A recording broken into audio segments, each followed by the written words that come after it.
ತಾವು ಹೇಳಿದ್ರಿ ಎಲ್ಲ ಶಾಲೆಯಲ್ಲೂ ಕೂಡ ಈ ಥರ ಸರ್ಕಾರಿ ಶಾಲೆಯಲ್ಲೂ ಕೂಡ ಅಲುಮ್ನಾಯ್ ಅಂದರೆ ಓಲ್ಡ್ ಸ್ಟೂಡೆಂಟ್ಸ್ ಅಸೋಸಿಯೇಷನ್ ತಮ್ಮ ಗಮನಕ್ಕೆ ತರಲಿಕ್ಕೆ ಇಷ್ಟಪಡ್ತೀನಿ. ವೆಂಕಟೇಶ್ ಅವರೇ, ತಮ್ಮ ಗಮನಕ್ಕೂ ಕೂಡ ನಾನು ತರಲಿಕ್ಕೆ ಇಷ್ಟಪಡ್ತೀನಿ. ನನ್ನ ಹತ್ರ 46,000 ಶಾಲೆಗಳಿದೆ. ಅಂದರೆ ನಮ್ಮ ಶಿಕ್ಷಣ ಇಲಾಖೆಯಲ್ಲಿ 46,000 ಶಾಲೆಗಳಿದ್ದಾವೆ. ಅದು ಸಮಸ್ಯೆಗಳೇ ಹೆಚ್ಚು ಜಾಸ್ತಿ ಇರೋದು. ಒಂದು ಹಂತಕ್ಕೆ ತಂದು ನಿಲ್ಲಿಸಿದ್ದೀವಿ, ಇಲ್ಲ ಅಂತ ಹೇಳಲ್ಲ. ಅದು ಪ್ರಯತ್ನ ನಿರಂತರವಾಗಿ ನಡೀತಾ ಇರ್ತದೆ. ಅದನ್ನು ಒಂದು ಚುಟುಕಾಗಿ, ಏಕೆಂದರೆ ನಮ್ಮ ತಂದೆ ಬಂಗಾರಪ್ಪಾಜಿಯವ್ರ ಹೆಸರನ್ನು ಎಲ್ಲರೂ ಕೂಡ ನೀವು ಸಾಕಷ್ಟು ಗಣ್ಯರೆಲ್ಲ ಪ್ರಸ್ತಾವನೆ ಮಾಡಿರೋದ್ರಿಂದ ನಮ್ಮ ತಂದೆಯವರು ಮುಖ್ಯಮಂತ್ರಿಗಳು ಇರ್ತಕ್ಕಂಥ ಸಂದರ್ಭದಲ್ಲಿ ಎಲ್ಲ ಮಕ್ಕಳಿಗೆ ಶಾಲೆಗೆ ಎಲ್ಲರಿಗೂ ಹೋಗ್ತಾ ಇರಲಿಲ್ಲ. ಯಾಕೆಂದರೆ ನನ್ನ ಪ್ರಕಾರ ಶೇಕಡವಾರು 80-85-90% ಎಲ್ಲರೂ ಕೂಡ ಕೂಲಿ ಮಾಡ್ತಕ್ಕಂಥವ್ರು. ಯಾರೋ ಹೊಲದಲ್ಲಿ ಕೆಲಸ ಮಾಡ್ತಾರೆ, ಇಲ್ಲ ಕೂಲಿ ಮಾಡ್ತಾರೆ.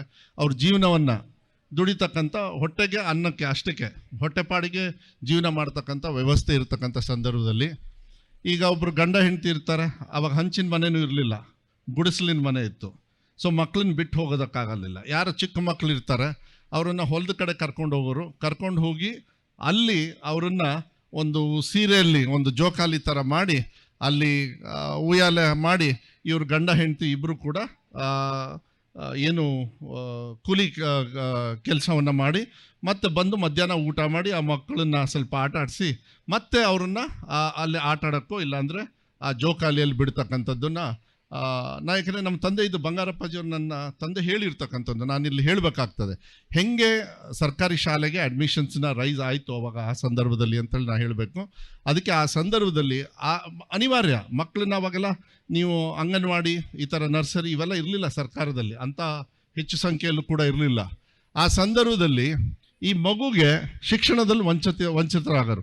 ತಂದೆ ತಾಯಿಯವ್ರಿಗೂ ಅಷ್ಟೊಂದು ಜ್ಞಾನ ಇರ್ತಿರ್ಲಿಲ್ಲ. ತಂದೆ ತಾಯಿಯವ್ರಿಗೂ ಕೂಡ ಮಕ್ಕಳಿಗೆ ನಾವು ಶಿಕ್ಷಣವನ್ನು ಕೊಡಬೇಕು ಅಂತ ಅವ್ರ ಜೀವನದಲ್ಲಿ ಇಷ್ಟಪ್ಪ, ನಾನು ಆ ವಯಸ್ಸಾದ್ಮೇಲೆ ನಮ್ಮ ಮಗನೂ ಕೂಡ ಕೂಲಿ ಮಾಡಿಕೊಂಡೆ ನಮ್ಮ ಜೀವನ ಅಂತಕ್ಕಂಥದ್ದೇ ಅವ್ರಿಗೆ ಅಷ್ಟೇ ಲಿಮಿಟೇಷನ್ ಇದ್ದಿದ್ದೇ ಅವರು ಯೋಚನೆ ಮಾಡೋದ್ರಲ್ಲಿ ಅವ್ರ ಚಿಂತನೆಯಲ್ಲಿ.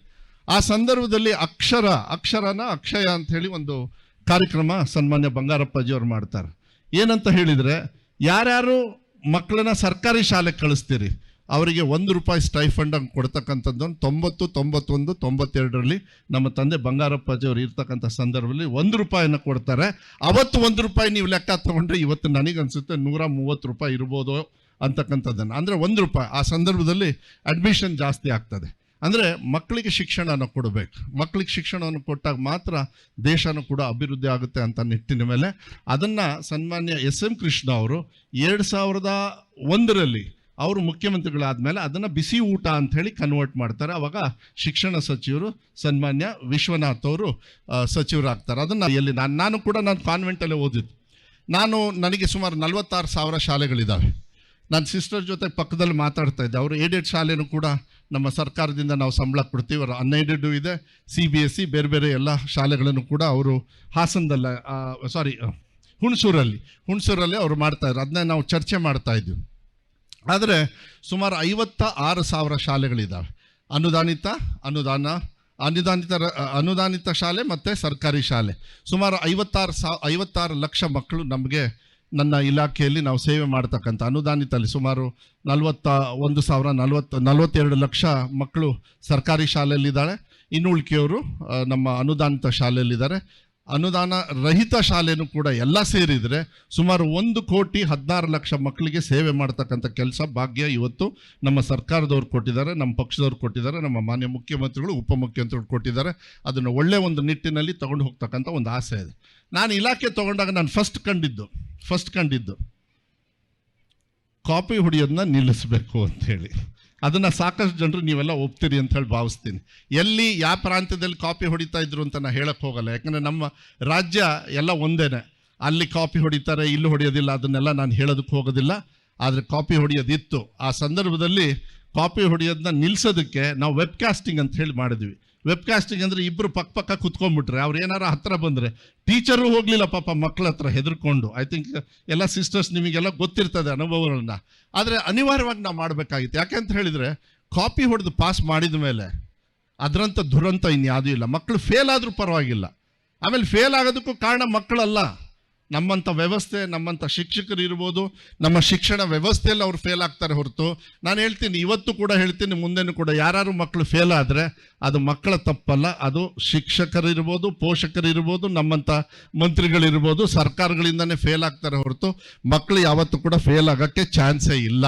ನೀವು ಒಳ್ಳೆ ಎಜುಕೇಷನ್ ಕೊಟ್ಟರೆ, ಒಳ್ಳೆ ಸಿಸ್ಟಮ್ ಕೊಟ್ಟರೆ ಅವ್ರು ಮಾಡ್ತಾರೆ. ಅದಕ್ಕೆ ಫಸ್ಟ್ ನಾವು ಸರಿ ಮಾಡಬೇಕಾಗಿರೋದು ಈ ಕಾಪಿ ಹೊಡಿಯೋದು ನಿಲ್ಲಿಸಿದ ತಕ್ಷಣ 20% ಬಿತ್ತು, 20% ರಿಸಲ್ಟ್ ಬಿದ್ದ ತಕ್ಷಣ ಸರಿ ಏನಾಯಿತು, ಒಂದೇ ಸತಿಗೆ ಮಕ್ಕಳಿಗೆ ತೊಂದರೆ ಅಂತೂ ನಮ್ಮ ಕಡೆಯಿಂದ ಆಯಿತು, ತಪ್ಪುಗಳು ನಮ್ಮದು, ಅದನ್ನ ಸರಿ ಮಾಡ್ಕೋಬೇಕು ಅಂತೇಳಿ 20% ಗ್ರೇಸ್ ಮಾರ್ಕ್ಸ್ ಕೊಟ್ವಿ. ಯಾರ್ಯಾರು ಫೇಲ್ ಆಗಿದ್ರು ಅವರಿಗೆಲ್ಲ 20% ಗ್ರೇಸ್ ಮಾರ್ಕ್ಸ್ ಕೊಟ್ವಿ.